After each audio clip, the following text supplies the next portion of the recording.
my good friend and the Constitutional Awareness Pact's press secretary, Erlon Jones.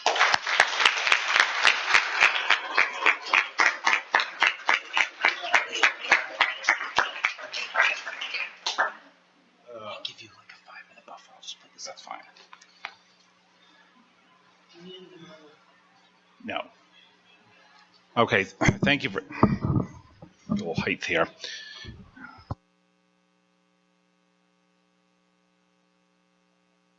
All right, good evening, everyone. Very glad to be here this evening. I'm Erlon Jones. I'm the press secretary of the Constitutional Awareness Pact. And a lot of you ask what my job is with that. One thing I'm responsible for is writing. I do a lot of work on the website. I don't actually do that because I'm not that technically savvy, but I do a lot of the writing that goes on the website, such as the In the News column. We have several folks that write articles, but also I'm the main one that writes articles, reviews them for publication, and we do, just a lot of different things with that and participate with it. I'm also this very small group, so I'm also the one that walks around with the briefcase handcuffed to my wrist that has the nuclear launch codes, so we can do that. One of the most popular items we had here, we write about 1 to 2 articles a week that we publish on the website. And one of the most popular articles we had was we started every once in a while, maybe once a month, we write an article called, as part of what we call our Scandals and Skeletons series. We had, one thing we realized is people love a scandal. They love a political scandal, and it tends to sell more readership in newspapers than some boring legislative analysis on the committee on bills in third reading. So one thing we found was we had a lot of interest in those articles that people had.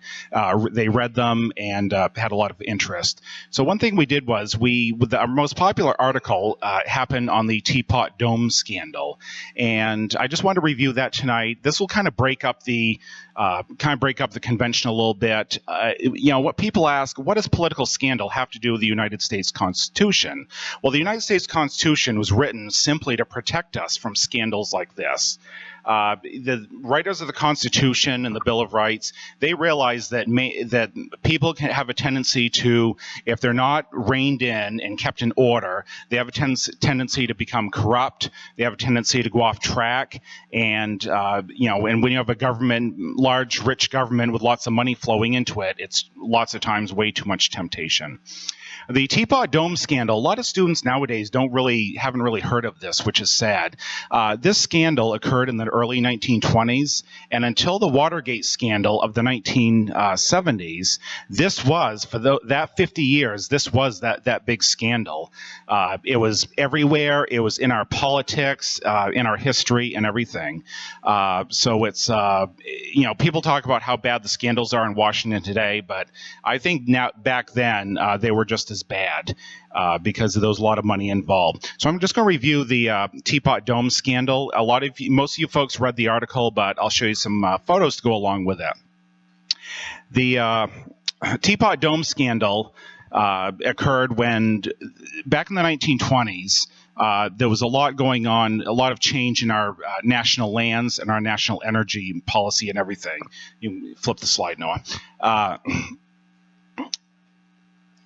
The United States Navy ran all of their ships on coal, and in the 1920s, they decided to convert over to oil. And this was oil had never really been harvested or drilled for or anything before, but the technology was changing, and so were the Navy ships next.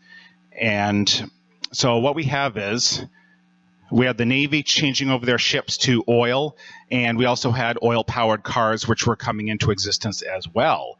So as a result, the field, no pun intended, was wide open for oil exploration, and there was a lot of money to be made from these oil fields with that. So next, what do we want to do when we make money? We get Washington involved, and that's just what happened. what happened was, because the Navy was converting over these oil fields to they wanted to have them in reserve for the United States Navy. So what they did was the government, the Department of the Navy, had control over were given control over these oil fields, and a lot of the oil companies really didn't like that. They said, we need to get in on the action. We want to start drilling some oil. So they said, we need to buy off some politicians, influence some politicians, and that's back then. All our politicians here are good, and so that's what they did. Next. So they started at the Republican Convention, 1920, in Chicago, and the oil companies were going around trying to buy off every politician they could with that. Next, one of the politicians was Leonard Wood, and I don't remember what it was. He had some connection to New Hampshire. He was one of the leading candidates for the Republican nomination for president. However, he was running around making statements such as, well, no one's going to buy me off, and I'm going to keep my presidential dealings right on the straight and narrow.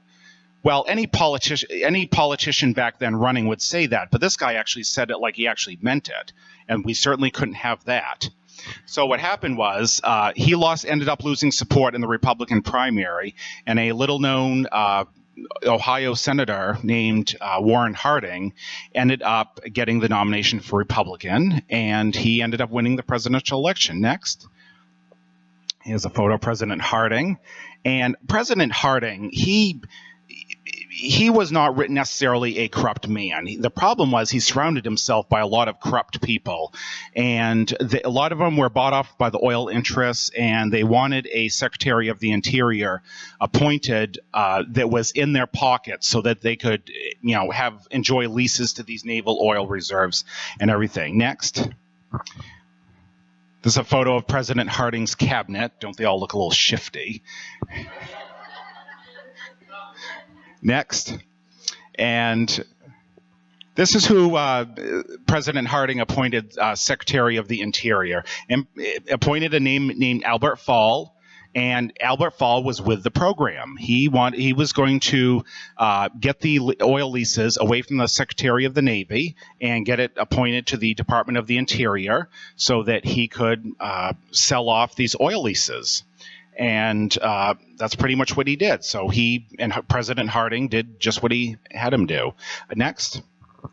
There were other players at this time. This is Gifford Pinchot. He was the first leader of the United States Forest Service. There was a lot of interest back then in the conservation and things like that. And so that's what he was one of the players. Next. This one was Edward Doheny. He was an oil baron, oil magnate, as you used to call them. And the only two I'll just mention here real quick is they had an Elk Hills Preserve in California and the Teapot Domes in Wyoming. And Edward Doheny wanted the lease on Elks Hills. Next. Harry Sinclair was another oil captain, Sinclair Oil Company, and he wanted the lease on Teapot Dome. So they ended up giving a lot of money to these folks. Next. This is a photo of Teapot Dome, Wyoming. It was named Teapot Dome because it used to have like a rock formation that looked like a little teapot with a spout. The spout has since broken off. So next. So what got it all started was Edward Doheny gave Albert Fall, the Interior Secretary, a $100,000 loan to fix up his ranch in New Mexico. And this was, like I say, just another skeleton added in, another skeleton added to the whole bunch with President Harding. Like I say, there was a lot going on around him. He had a couple of things, just many skeletons. Next. This was another scandal of his, but since we have young people here, I'm not going to discuss what it is. I think the boa speaks for itself. Next. This was Charles Forbes, President Harding's Veterans Affairs Secretary. He ended up being jailed for selling. He was skimming off contracts for VA hospitals and also selling VA medical supplies at cut rates and taking the difference. So there was just a lot going on. Next. So the oil companies got their oil leases by paying off Albert Fall and other people, and they were just drilling away. Next. Poor President Harding, he just had one skeleton right after another in his closet. They were just rattling around waiting to pop out, and sure enough, next thing happened to pop out was another oil baron discovered that the Sinclair Oil Company had their equipment on Teapot Dome, and he said, "What's going on here?" And he squealed. Next. And he squealed to these couple senators that were in his district, and the senators decided to investigate Teapot Dome. Next. The investigation was led by Senator Thomas Walsh of Montana. Initially, it didn't look like there was any scandal. It looks like there was nothing here. It was a very convoluted scandal that what was going on. So initially, Senator Thomas Walsh didn't want anything to do with this. Next. However, he didn't find anything, got frustrated. Then he stumbled onto the $100,000 loan to Albert Fall to fix up his New Mexico ranch. And after that, Senator Walsh became obsessed with it. The Senate investigated, and they ended up chasing down Albert Fall and found out he'd illegally used these leases. Next. Albert Fall, what happened to him was typically of what happens when someone's about to get arrested. He became ill. So here's a picture of him. His doctor sent him to New Jersey. I don't know who would get better there. But he prescribed a season of sea air to get him better. Next. Meanwhile, President Harding died unexpectedly of a stroke in San Francisco. I'd probably do the same if I wound up in San Francisco. And his vice president, Calvin Coolidge, took over as president. And Calvin Coolidge was a pretty straight shooter guy. He tried to distance himself from the Teapot Dome scandal. Next. The scandal blew up, and there was a lot of political cartoons. Next. This was used prominently in the elections after that, 1924 and 1928. The Democrats just pounced on this to no end because it was such a huge scandal. Next. Here's a newspaper cartoon. Shows the big Teapot Dome chasing down Harding and his associates. Next. And there's another one. And next. So after all this was found out, the federal government ordered the leases canceled. The courts ordered that they be canceled because they were obtained fraudulently. And next. And Albert Fall ended up going to jail. He was convicted of accepting bribes from Edward Doheny, and Harry Sinclair didn't get convicted of the bribery, but he tried to tamper with a witness and wound up 6 months in jail. Next. They convicted him even though he was in a wheelchair. That's quite a performance. And next. And that's how it was. Like I say, Teapot Dome was a big scandal. It was a big thing back then until Watergate. But I found it fascinating, and our readers found it fascinating. And you can click onto the last slide, Noah.